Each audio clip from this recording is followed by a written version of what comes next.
Pues vamos a empezar para no dilatar mucho más la presentación. Y para los que simplemente como modo de recordatorio, el documento de instrucciones previas es un documento que hacen las personas mayores de edad, lo hacen de forma libre y en el momento que ellos lo deseen, para dejar manifestado por escrito sus decisiones de salud para el momento en el que no puedan decidir. Mientras que la persona tiene consciencia, mientras que la persona puede decidir o tomar decisiones, por supuesto, nunca se utilizará el documento de decisiones previas y siempre se tomará la voluntad del paciente. Simplemente a modo de recordatorio, ¿vale? Para las personas que no sepan lo que es un documento de decisiones previas. Es el documento que facilita en salud pues, la máxima autonomía del paciente, pero esta autonomía del paciente tiene que ir siempre de la mano de la comunicación y de la información de los equipos de salud con los pacientes. Y esa era un poco la idea de esta charla. ¿Cómo podemos acompañar al paciente para que termine elaborando, si así lo desea, un documento de instrucciones previas para tener en cuenta su voluntad cuando la persona no puede decidir? Todo esto relacionado con el documento de decisiones previas, es muy importante que sepáis que tiene un componente todo normativo, ¿vale? Aquí solamente está puesta la autonómica, pero también muchísima legislación estatal, ¿vale? Que soporta todo lo que tiene que ver con el documento de instrucciones previas. Uno de los primeros problemas que nos encontramos cuando queremos hablar del final de la vida y de la planificación de cuidados es problemas sobre todo para iniciar estas conversaciones difíciles. Estamos acostumbrados a trabajar con los pacientes, a trabajar con los usuarios de los centros, dando recetas, ¿vale? Sobre todo en el ámbito desde la salud, de lo que tiene que ver con el ámbito de la salud. Como consejos para iniciar estas conversaciones difíciles, pues desde luego elegir el momento y un lugar adecuado y los tiempos adecuados para la persona.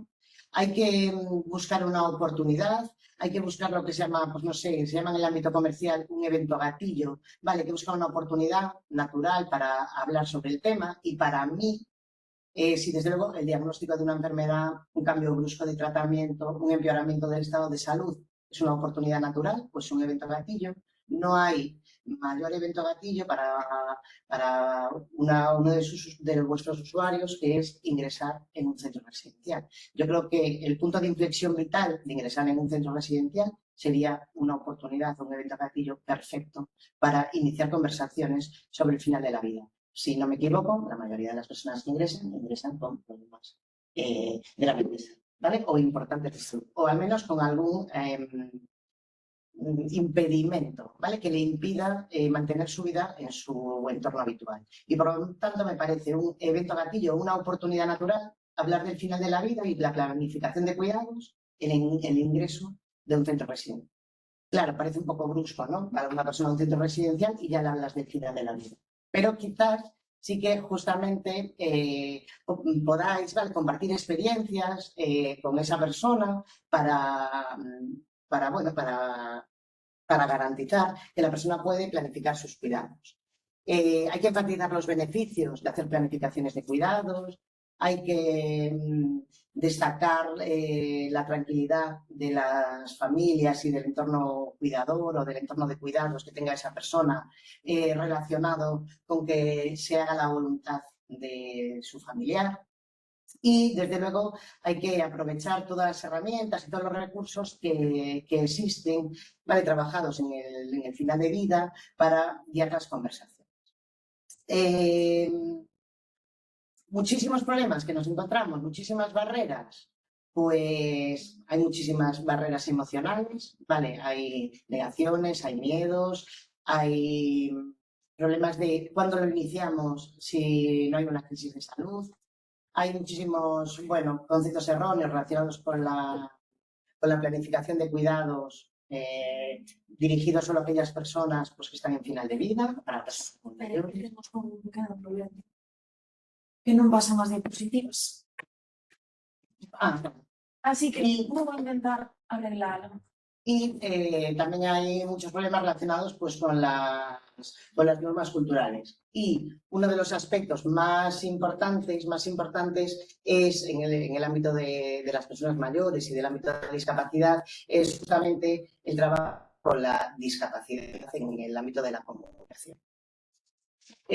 No sé si estáis ahora siguiendo las diapositivas, pero yo voy a seguir.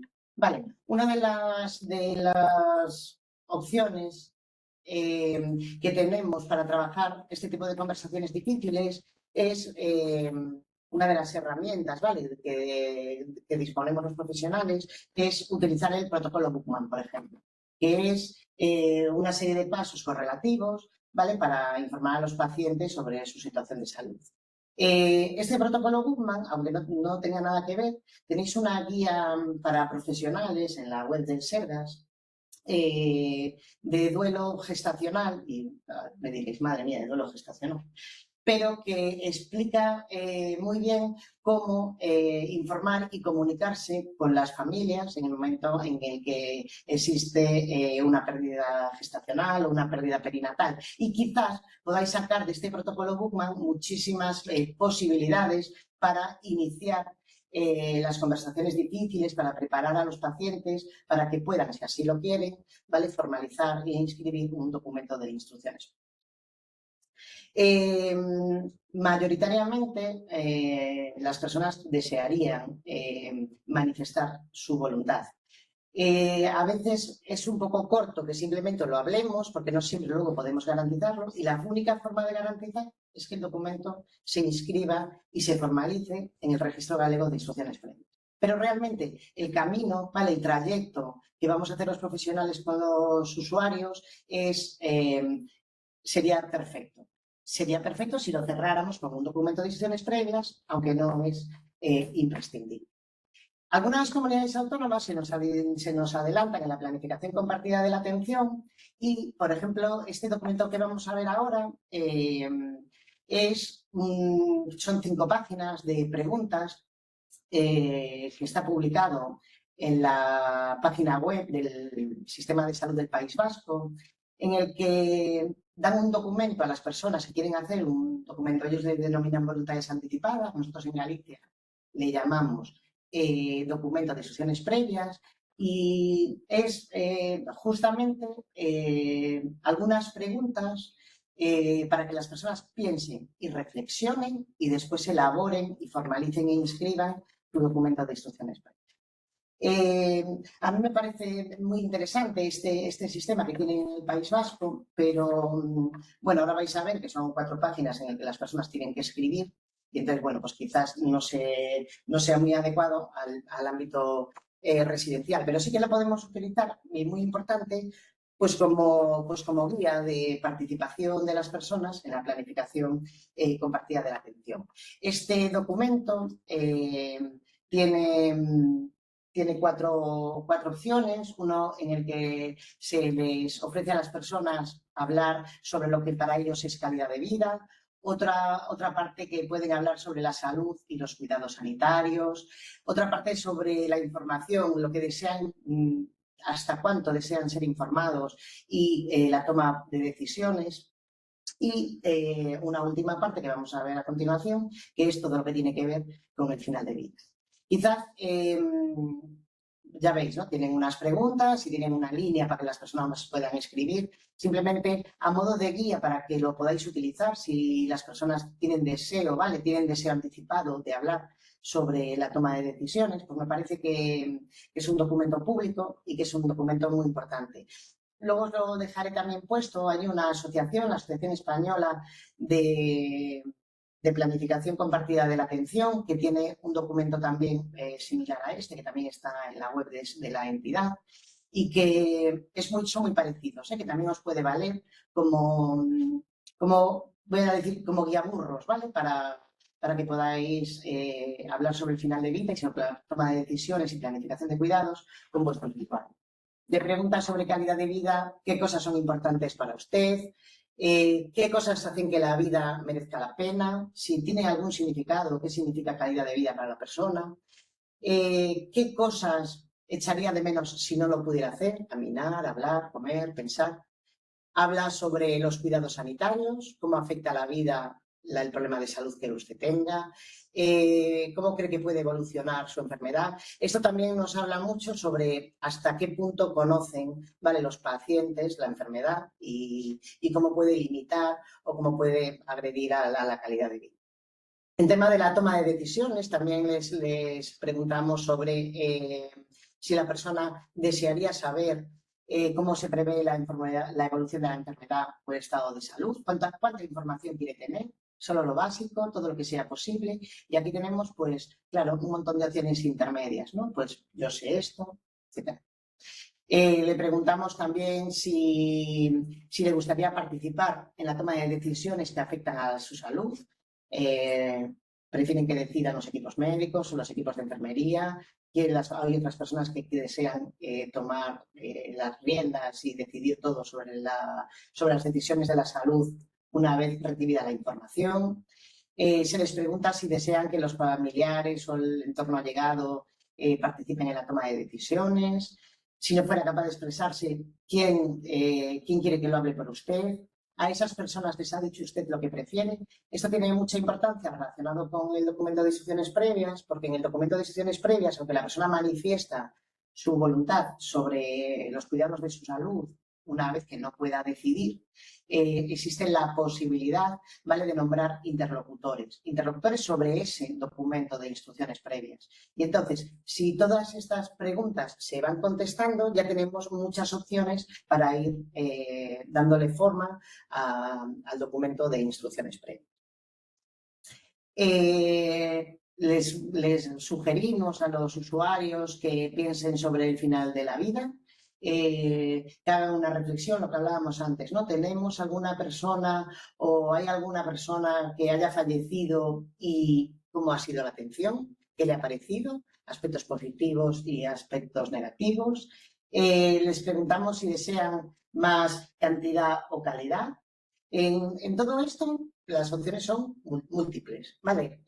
Seguramente, pues a lo mejor desde nuestra óptica del sistema sanitario, pues vale calidad, pero bueno, pues muchas personas mayores prefieren un poco de cantidad, desean ver pues cómo le va a sus nietos, cómo le va a sus hijos en su edad adulta. Bueno, cada uno tiene su valoración. Pensando en el final de vida, ¿qué tipos de tratamientos o cuidados quisiera recibir?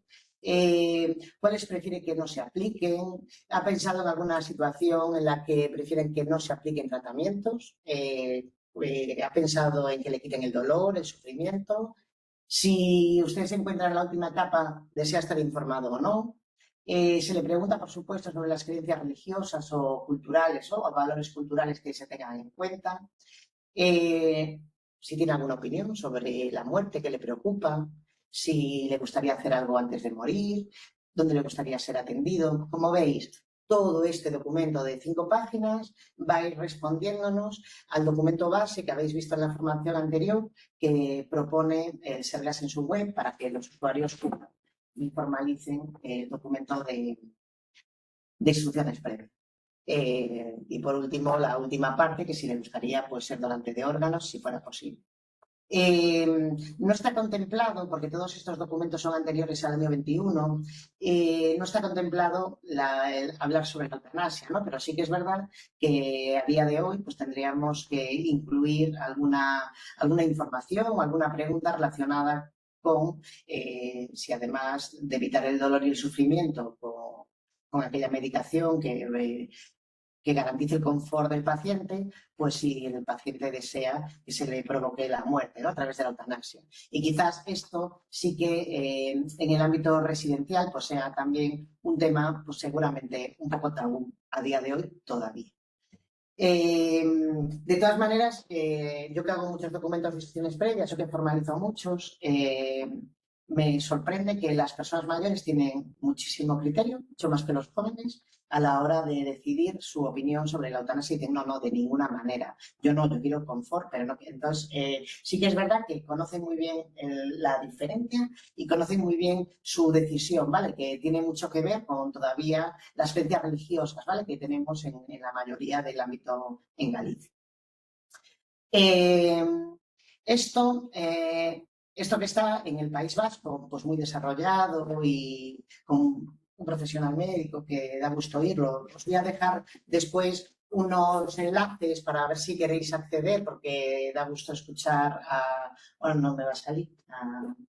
¿Cómo se llama? Bueno, lo digo me saldrá. Da gusto escucharlo, ¿vale? Sobre la formalización de las personas del documento de decisiones previas. No solo de la Asociación Española de Planificación de Cuidados, que tiene un documento parecido, no solo del País Vasco, que son los que tienen más introducido la planificación de cuidados y trabajar con los pacientes el documento de decisiones previas. Nos lleva muchísima ventaja pues Canadá o Nueva Zelanda o Australia, y os pongo aquí, pues si os apetece, si os gusta el tema de la planificación de cuidados, pues os aconsejo que os vayáis a todas las webs que podáis en Canadá. Tienen muchísima información para profesionales y muchísima información para usuarios también. Y os pongo ahí, ¿no? Realmente lo que es hacer un documento de decisiones previas es: piensa qué es importante para ti, infórmate sobre la atención que deseas recibir, elige personas de confianza que conozcan tus criterios y que puedan tomar esas decisiones por ti. Por supuesto, comparte tus deseos y preferencias para que todas las personas sepan lo que quieren. No hay nada más satisfactorio el trabajo después con el duelo, las familias que nosotros vemos, que a ver, aunque no estén muy de acuerdo de lo que ocurre, ¿no? Al final de la vida, y nunca, por supuesto, nunca lo llevan bien, pero sí la satisfacción futura de los allegados es que han cumplido la voluntad del paciente o de vuestro usuario, no sé cómo decís. Y si es importante pensarlo, elegir, compartir e informarse, la punta de la guinda del pastel es, desde luego, registrarlo para que no se nos escape, ¿vale? Porque luego en el mundo sanitario muchas veces se nos escapa, si no hay registro, la toma de decisiones que se haya realizado con el paciente. Esta asociación, la Asociación Española de Planificación de Cuidados, de Planificación Compartida de la Atención, tiene en su página web, bueno, Iñaki Salalegui, por favor, que da gusto escucharlo. Tiene estos vídeos que son unas píldoras formativas de 10 minutos, de 12 minutos, que son interesantísimas, ¿vale? Hablando de los beneficios y dificultades de la planificación compartida, las voluntades anticipadas, las posibilidades de elegir representante. Son unas píldoras formativas que os animo a que con un poco de tiempo pues echéis un vistazo, porque, para hablar con los pacientes de final de vida hay que practicar, hay que quitar el miedo. La primera vez sale fatal, dice, pues parece que le dije que la eutanasia, y vino la hija luego y me dijo, ¿pero qué le dijo a mi madre? Que la eutanasia, ¿no? Todas las primeras veces sale muy mal, la planificación compartida, pero realmente es muy satisfactorio, ¿vale? Hablar con las personas sobre sus deseos y voluntades. Deseos, como dice ahora la ley de autonomía personal, deseos, preferencias y voluntades de la persona, ¿vale? Muchas dificultades, pero realmente muy satisfactorio para los profesionales y, por supuesto, para las personas y sus familiares. Os puse esa otra imagen que veis ahí, la que veis en la izquierda, la que acabamos de ver, sobre que es esa reflexión en el País Vasco, y la que está a la derecha, que es prácticamente igual, es la guía que nos propone esta Asociación Española de Planificación de Cuidados. Vale, por si os interesa para usar.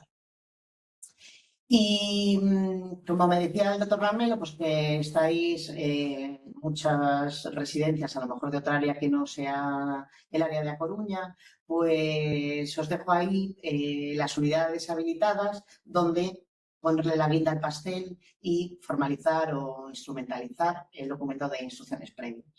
No va por áreas sanitarias, lo tenéis en la página web del SERGAS, en todo lo relacionado con el documento de decisiones previas y con la eutanasia. No va por áreas sanitarias, sino que lo vais a encontrar por provincias. Vale, en la provincia de A Coruña, en todas las provincias hay una persona habilitada, al menos, en el Departamento Territorial de Sanidad, donde lo tengáis. En el caso de Coruña, en la calle Durán Loriga, y en el resto, la verdad que no lo sé. En A Coruña, toda la provincia, todos los servicios de trabajo social, tanto hospitalarios como de atención primaria, existe una unidad habilitada, ¿vale? Para poder formalizar los documentos de instrucciones previas. En Lugo, en los servicios de trabajo social del hospital y después en Burela, en Foz y en Monforte. En Ourense lo mismo, en los servicios de trabajo social hospitalarios y en los centros de salud donde haya trabajadores sociales en ciudad y todo el ámbito rural, ¿vale? Cada vez más estamos muchas más personas habilitadas. Y en Pontevedra, a través de los servicios de trabajo social en la atención primaria y en el ámbito hospitalario se formalizan en los servicios de atención al paciente. No en los servicios de trabajo social. En el Hospital de Pontevedra se hace en el servicio de atención al paciente. Esto es lo ideal. Iniciar conversaciones, hacer el camino con el paciente y terminando formalizando el documento de sesiones previas. Si solo nos quedamos en la planificación de cuidados, es perfecto, sería perfecto. Porque seguramente las personas se conocen más a sí mismas y las familias saben que y van a poder manifestar a los equipos médicos, ¿vale? Cuál es la voluntad del paciente. Formalizarlo es, pues, cada vez más hacemos más.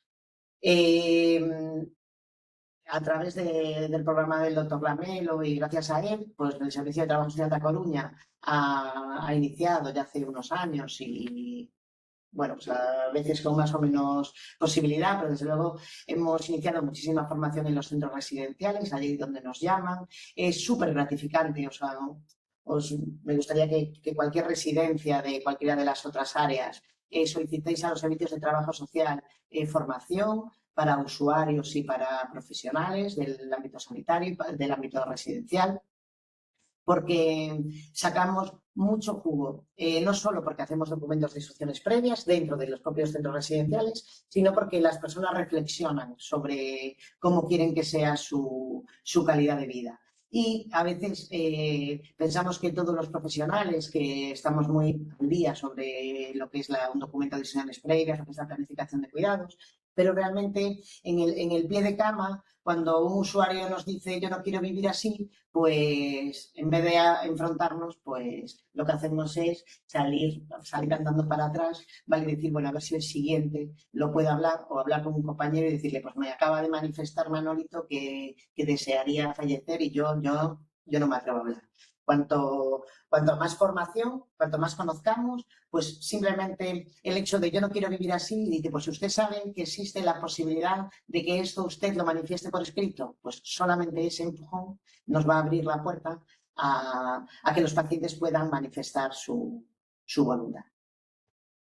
Y nada más, muchísimas gracias y no sé si tenéis pues alguna pregunta o alguna reflexión.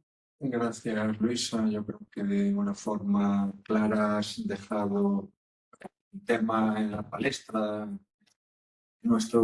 encima del escritorio de cada una de las personas que están viendo la presentación.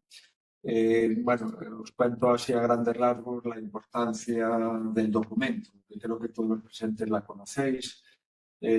Cuando en el año 2020 llega el COVID, pues fue un documento que en muchas tomas de decisiones nos hubiera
a nadie, y os están esperando y estáis compartiendo. No, No, no no, vamos no, a un chat. Ya estáis vosotros. Vale, creo que estamos nuevamente online.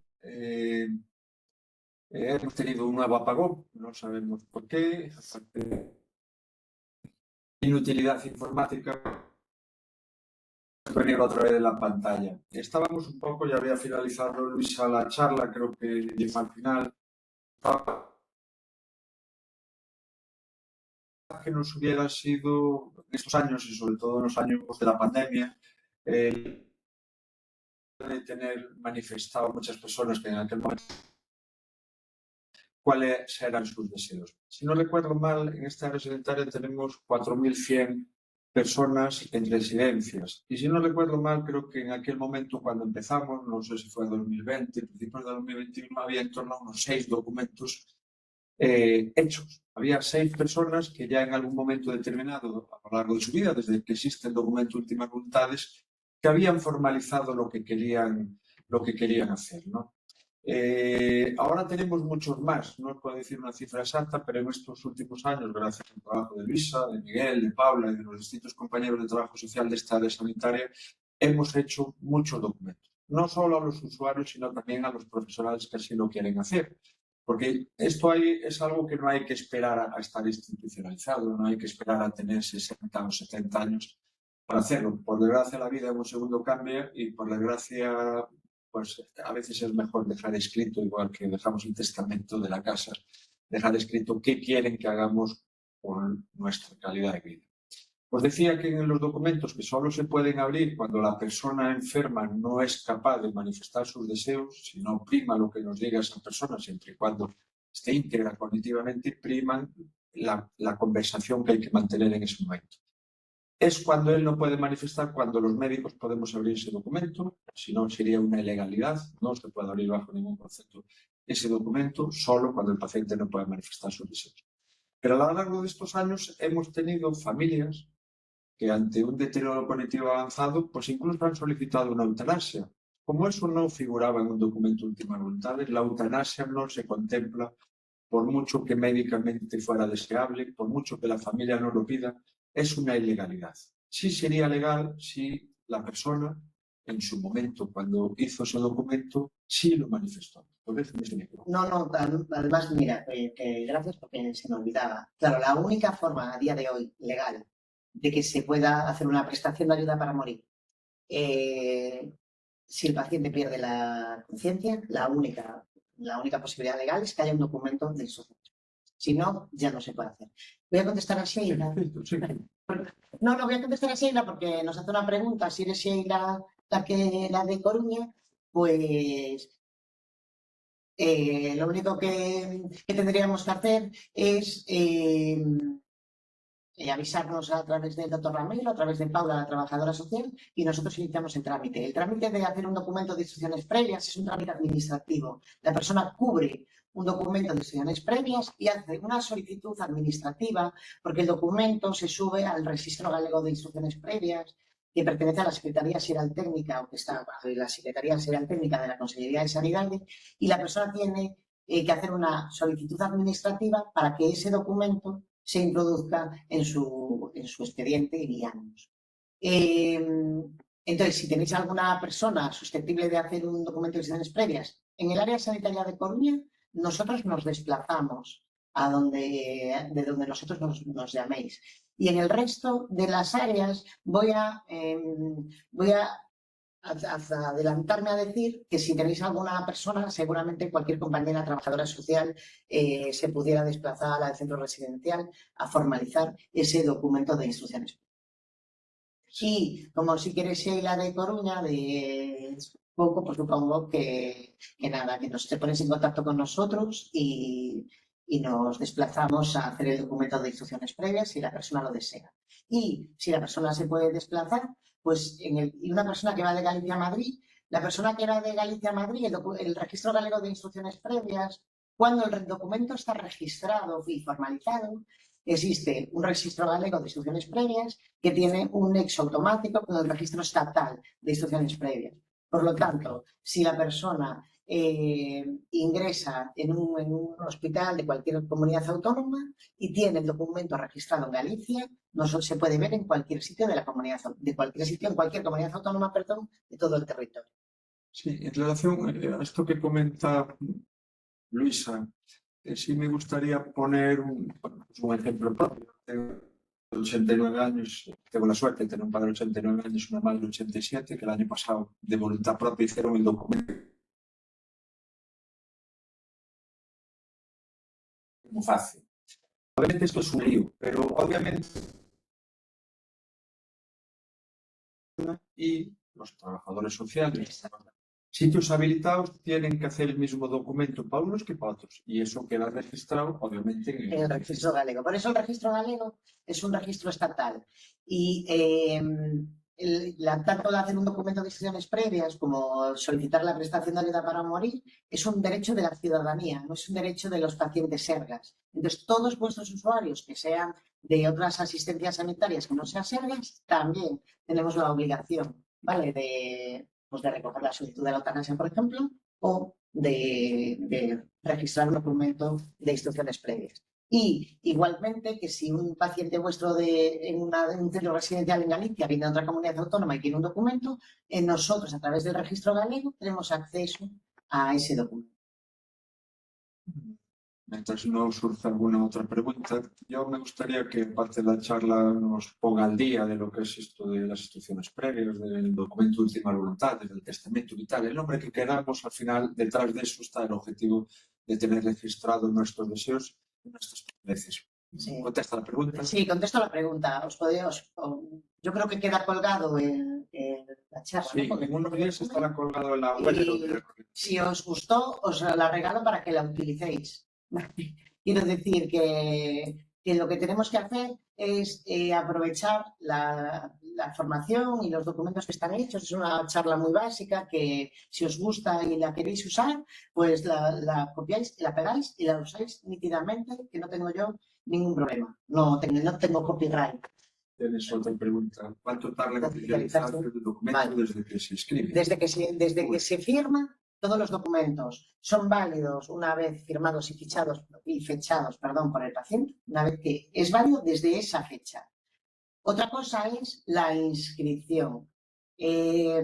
Como estabais viendo, todos los servicios de trabajo social de toda la comunidad autónoma somos unidades habilitadas para la formalización de documentos. Entonces, nosotros formalizamos el documento, lo registramos en el registro galego, pero quien da el visto bueno de ese documento, que tenga todo lo legalmente establecido, porque el SERCAS te facilita un documento, pero hay muchas personas que nos traen documentos manuscritos. Y entonces quien da el ok a ese documento es la Secretaría Xeral Técnica de Santiago. Tenemos un embudo. Vale, desde el año 21, con la aprobación de la eutanasia, exponencialmente han crecido la formalización y la inscripción de documentos. Entonces tenemos un embudo. Nosotros metemos en el registro muchos, pero se tarda ahora mismo alrededor de 6 u 8 meses en poder verlo en IANUS. Si tenemos pacientes o que los equipos médicos dudan si puede perder la conciencia, o tenemos pacientes muy a final de vida y nos interesa que el documento se vea en IANUS, nos lo suben automáticamente desde la Secretaría Xeral Técnica. Mandamos un correo electrónico, mandamos los datos del usuario y ese documento automáticamente lo podemos visualizar en IANUS. Pero si no, verlo en IANUS suele ser efectivo a día de hoy, en tiempo real, entre 6 y 8 meses, pero el documento formalizado es válido desde el momento en el que el paciente lo firma. Vale, yo le hago el documento hoy al doctor Lamelo, me firma con fecha de hoy y ese documento es válido desde hoy. Y otra cosa es cuando se inscribe en el registro. Bueno, en esa línea, seguramente las cosas ya han mejorado. Yo hace unos años viví una situación particular de que había un documento de última voluntad subido a la historia clínica unos meses antes y la familia me aportó otro firmado unas semanas posteriores. Exacto. Bueno, hay un decalaje, se había subido el documento, son los dos legales, costaba uno que perdió la validez. Es válido el último documento fechado. Entonces, Y, En bueno, nuestra residencia se elaboran los últimos días, entiendo que la tenéis que hacer. Sí, a ver, esto es un poco lo que estábamos hablando del camino, ¿vale? La formalización de un documento de instrucciones previas, legalmente establecido, tenemos que ir las personas habilitadas a cerciorarnos de que la persona lo hace voluntaria y libremente y que está consciente y orientada y que comprende el contenido de ese documento. Por lo tanto, es muy importante que los centros residenciales tengáis registrados los deseos de las personas, es fundamental, pero si queréis que formalizarlo, ponerle la guinda al documento de instrucciones previas, con un documento de instrucciones previas, sí, tendría que ir personal habilitado para formalizar el documento. No sé si es esa la pregunta. sí, yo entiendo lo que dices, ¿sabes? Muchas veces en conversaciones sanitarias o de café, pues la gente manifiesta deseos que se pueden registrar en la historia de vida de esa persona. Exacto. Eso tiene la legalidad que tiene, pero no es lo mismo que un documento de última instancia. Si no hay otro documento, nosotros, Está bien. si la familia respeta sus deseos, pues adelante. Pero desde luego, un documento registrado puede decir lo que quiera la familia, que siempre tiene prevalencia lo que ha dicho la persona, ¿vale? No lo que dice la familia en ese momento. Los interlocutores que hablábamos antes, ¿no? Hay alguien que le interese. Los interlocutores que se marcan en el documento son para el documento. El sistema sanitario tiene la obligación a una norma de... Tenemos la obligación de la información, cónyuge, cuidadores, hijos, ascendientes, descendientes. Vale, nos lo marca la ley. Aquí tenemos la obligación de informar. Y otra cosa es la persona, por ejemplo, que a nosotros nos ocurre pues habitualmente. Tenemos al matrimonio sentado, haciendo uno de ellos el documento de instrucciones previas, el que tiene la enfermedad, en la que se puede estar limitada a su vida o tenga algún miedo, y el marido dice, es que yo, ya sabes, Manolita, que no estoy de acuerdo con eso. Y dice, ya lo sé. Y lo está haciendo allí, lo está haciendo allí, y está llorando el marido, y su interlocutor para ese documento, para esa toma de decisiones, es su hijo. Pero nosotros tenemos la obligación en todo el proceso de informar a su marido, ¿vale? Porque es el primero que nos marca la ley. Pero corrígeme si me equivoco, el interlocutor simplemente es un interlocutor, no puede modificar los deseos que ha puesto la persona. El interlocutor matiza. Yo siempre digo que la atención médica al final de la vida es artesanal. ¿No? Siempre digo que es artesana. Está allí el médico cosiendo como puede, pasando para hacer el gesto, y entonces si fuera A, B y C, pues iría todo muy bien. Lo que pasa es que a veces, pues las cosas pues, o se complican, o se atrasan, o se adelantan, o no te va como tú querías. Digo, no te va la intervención médica, ¿no? Esta intervención artesanal que hacen los equipos médicos al final de la vida y los equipos de enfermería, realmente es lo que va a hacer eso del médico que le va a decir a ese interlocutor. ¿Qué opinas? Estábamos pensando que quizás le fuera bien esto. ¿Qué opinas? El documento, queremos entender, el documento que propone el Sergas es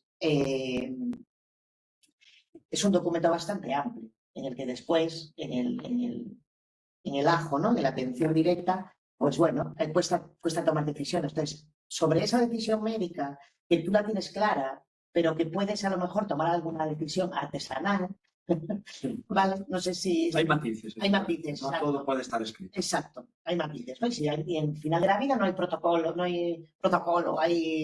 sí que lo hay, pero quiero decir. Sí, el interlocutor puede hacer una interpretación de lo que no está bien definido. Exacto, el interlocutor puede hacer una definición de no, pare ya. Esto se acabó porque ella lo ha manifestado claramente, ¿no? Y que a lo mejor el equipo médico diga, pues vamos a esperar 15 días a ver si el antibiótico, bueno, digo, si se me entiende.